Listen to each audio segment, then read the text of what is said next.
अस्सलाम वालेकुम गाइस, उम्मीद करती हूँ आप सब खैरियत से होंगे। और अभी ना ये मैं काली दाल बना रही हूँ। तो और ये नया चूल्हा लेके आए हैं घर में ना, तो मैंने कहा चलें आज दोपहर में काली दाल और साथ में ना बॉइल्ड राइस और अचार।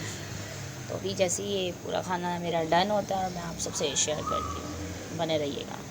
तो फाइनली ये दाल चावल बन गए हैं और अभी ये बॉइल्ड राइस है और साथ में काली दाल है और साथ में मैंने अचार रखा है, ठीक है ना, खाने के लिए, दोपहर के लंच के लिए।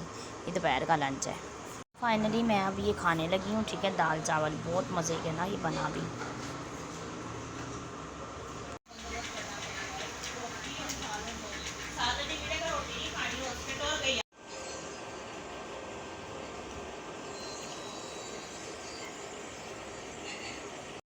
बस मैं वॉइस ओवर कर दूँगी।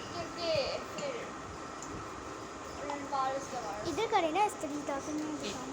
कर देंगे।